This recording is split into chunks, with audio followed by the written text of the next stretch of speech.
अस्सलाम वालेकुम।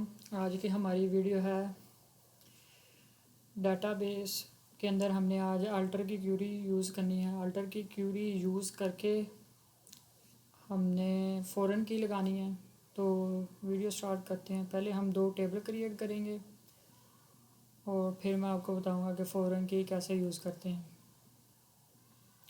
तो टेबल क्रिएट टेबल बॉस के नाम से हमने टेबल क्रिएट किया और उसके बाद वेरिएबल हम ले लेते हैं BID और बी नेम।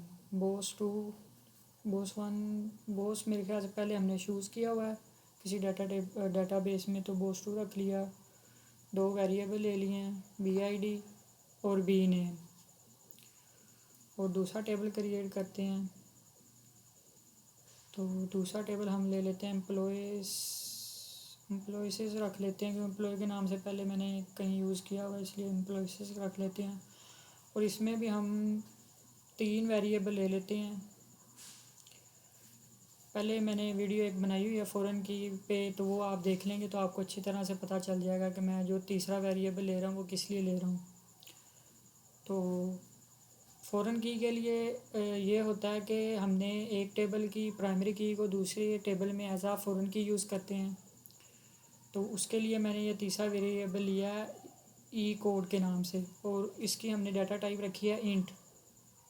इंट इसलिए रखी है क्योंकि जो हमारी प्राइमरी की डाटा टाइप होगी वही हमारी फ़ॉरेन की भी टाइप होनी चाहिए। ठीक है, तो मैं एग्जीक्यूट करता हूँ। टेबल को सक्सेसफुली हो गया और दूसरे टेबल को भी सक्सेसफुली एग्जीक्यूट हो गया।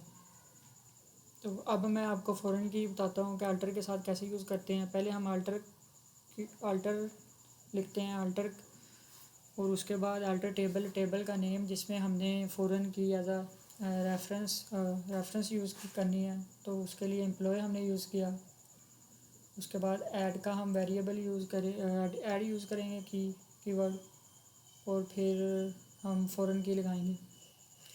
फ़ॉरेन की लिखेंगे। फ़ॉरेन की के बाद हमने जो वेरिएबल लिया होगा टेबल एम्प्लॉय में, जो हमने वेरिएबल लिया ई कोड, उसको हम लिखेंगे उसके अंदर स्मॉल ब्रैकेट के अंदर हम ई कोड लिखेंगे।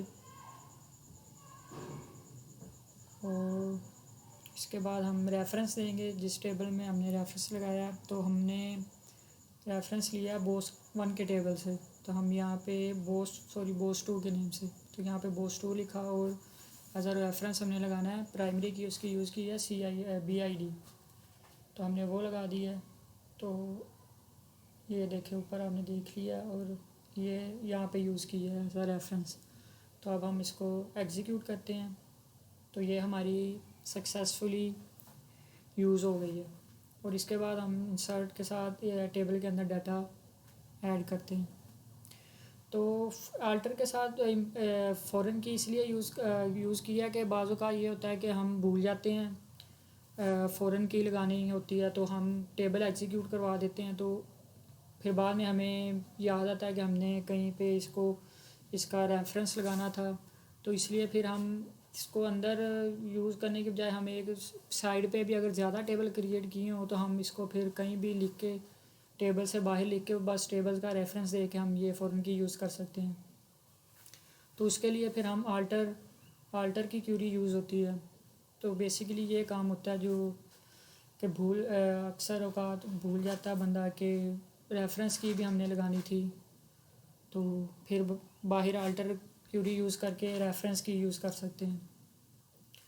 तो ये टेबल डाटा हमारा टेबल के अंदर इंसर्ट हो गया है। तो अब हम सेलेक्ट की क्यूरी लगा के अपना टेबल के अंदर डाटा देख सकते हैं।